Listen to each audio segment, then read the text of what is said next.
Tuguhaye ikaze wowe wakanze subscribe, dusaba n'abantu batarakanda subscribe kuba bayikora kugira ngo tujye tubasha kubana mu biganiro bigiye bitandukanye bya buri munsi.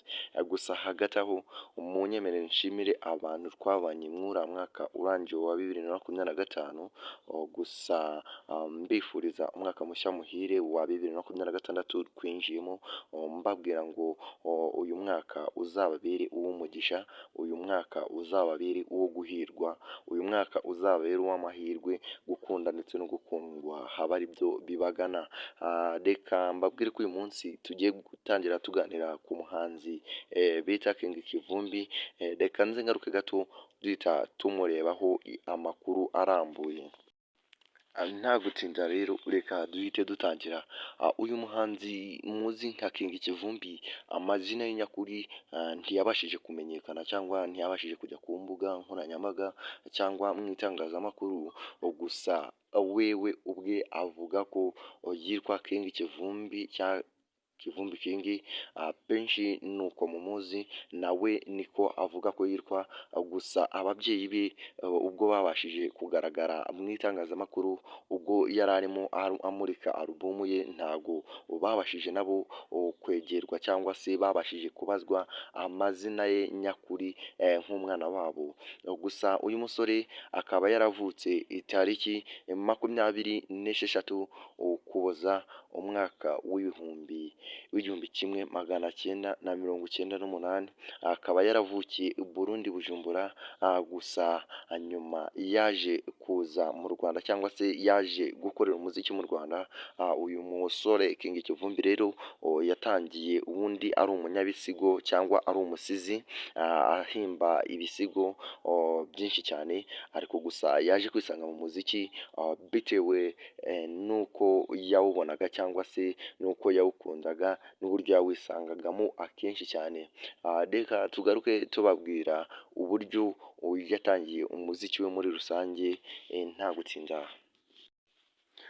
Uyu muhanzi rero wacu King Kivumbi, uburyo yinjiye mu muziki cyangwa igihe yinjiye mu muziki, akaba yarinjiye mu muziki mu mwaka w'ibihumbi 2018 n'umwaka w'ibihumbi 2019. Ubwo n'umwaka w'ibihumbi 2018 2019 murabyumva. Akaba yaratangiriye ku ndirimbo ye yakunzwe cyane, cyangwa se indirimbo ye ya mbere yamenyekanye akaba yarayise Madame, akaba yarayisohoye mu mwaka w'ibihumbi 2019.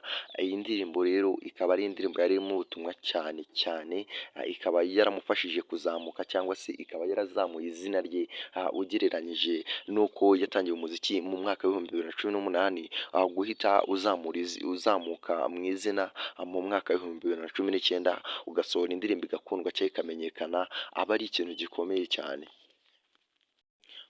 Gusa nyuma yaho uyu muhanzi King Kivumbi yagomeje gusohora indirimbo cyangwa se yagomeje gukora umuziki kinyamwuga, nk'uko yagiye asohora indirimbo ye ya mbere akaba yarayise Madame, akaba yarayisohoye mu mwaka w'ibihumbi 2019. ikaba yarakunzwe kandi ni rwo rufunguzo cyangwa se niyo yabanje kumwubakira izina mu muziki cyangwa se yabashije kumufungurira inzira mu gukora umuziki kwe.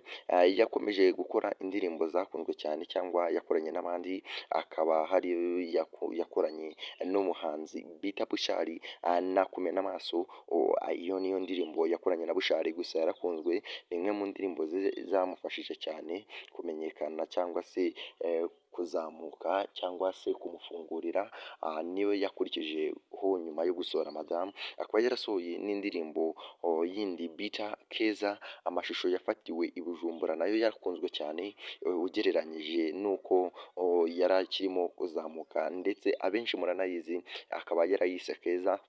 Gusa nyuma yaho yaje gusohora indi ayita Wait, akenshi afatikanyijemo na Action, imwe mu ndirimbo ze za vuba yakiriye neza cyangwa se zakiriwe neza n'abanyarwanda ndetse n'abo hanze yazo, haba Abarundi ndetse na bande benshi.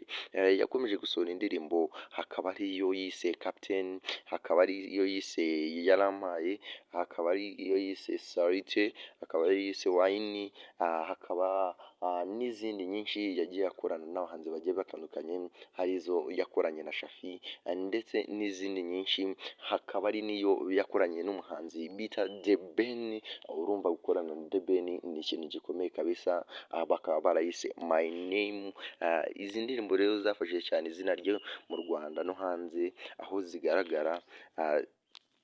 zigaragara ku byapa bigiye bitandukanye cyangwa bikomeye nka Times Square muri New York.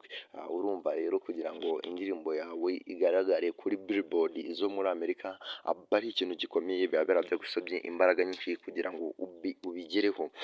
Reka dukomeze rero nta gutinda, dukomereze mu byo yagiye anyuramo cyangwa se alubumu yakoze, uburyo yabyitwayemo muri rusange.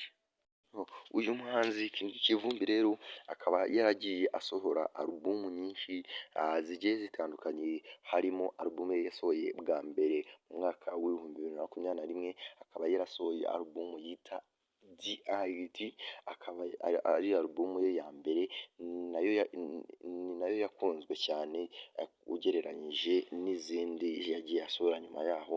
Gusa nyuma yaho yaje gusohora indi alubumu yise Ganza mu mwaka w'ibihumbi bibiri na makumyabiri na kane, alubumu ye ya kabiri nayo ifite ibihangano byakunzwe cyane. Gusa nyuma yakomeje gukorana n'abahanzi, yakoranye nabo. Kivumbi yafatikanyije n'abahanzi batandukanye mu bikorwa by'indirimbo n'umuziki cyangwa n'imikoranire y'abandi bahanzi ugereranyije.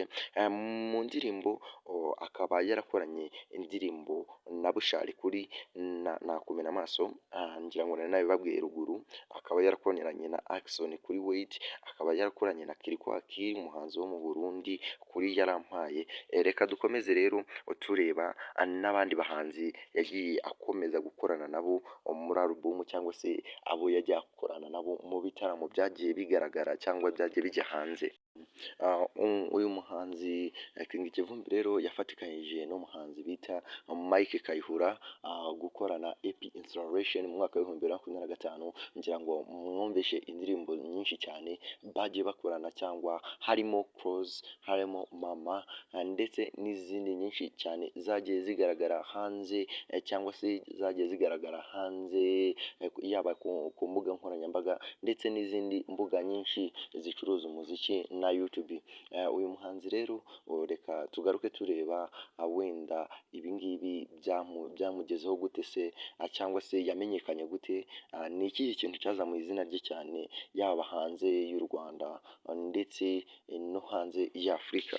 Uyu muhanzi rero akaba yaragaragaye kuri Times Square Billboard mu mujyi wa New York.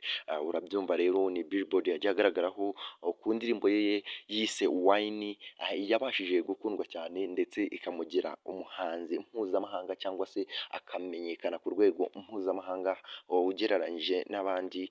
Uyu muhanzi rero akaba ari umwe ufite mu mazina akomeye mu gihugu cy'u Rwanda ndetse no muri Afurika. Reka duhite dukomeza rero tureba uko umuziki we wagiye ugaragara. King Kivumbi rero azwiho amagambo afite ubuhanga, lyrics cyangwa se lyrics n'ubutumwa bwimbitse, guhuza rap n'izindi ndirimbo zifite umudiho ubyinitse, ubuhanga bwo gukorana n'abandi bahanzi batandukanye mu Rwanda no hanze y'igihugu. Uyu muhanzi rero King Kivumbi bakaba bari kutubwira ko afite ubuhanga bwinshi cyane, yaba ari uguhuza rap cyangwa n'izindi ndirimbo zifite umudiho ubyinitse. Ubwo urabyumva rero, ni indirimbo mwene izo ndirimbo cyangwa zifite umudiho ubyinitse, cyangwa se ni indirimbo ziri gukundwa cyane yaba mu Rwanda ndetse no hanze yarwo. Gusa hagati aho umuhanzi King Kivumbi yagiye atwara ibihembo bitandukanye, harimo igihembo aheruka gutwara cyo kuri Isango Star na muzika, igihembo cyatanzwe nk'umuhanzi wakunzwe cyane muri uyu mwaka, cyangwa se wabashije guhiga abandi bamwe na bamwe, yaba mu muziki nyarwanda ndetse n'ahandi hatandukanye. Gusa ntiyabashije kugifata bitewe n'uko atari ari kubarizwa mu Rwanda. Gusa yaratumye abo yatumye barakimushyikirije twabashije ngira ngo mwarabibonye ku mashusho yagiye agaragara ku mbuga nkoranyambaga nka YouTube. Ni ibintu byagiye bigaragarira abantu bose, gusa bavuga ko hari ibyo yari arimo mu gihugu cya Uganda, cyangwa se hari ibyo yari arimo gutunganya. Gusa ntekereza ko ubu ngubu yari afite igitaramo ku itariki 31 z'ukwezi kwa 12 umwaka w'2025, akaba ari igitaramo yagize umunsi Kevin Kade nawe yari afite igitaramo ngira ngo baragikoranye.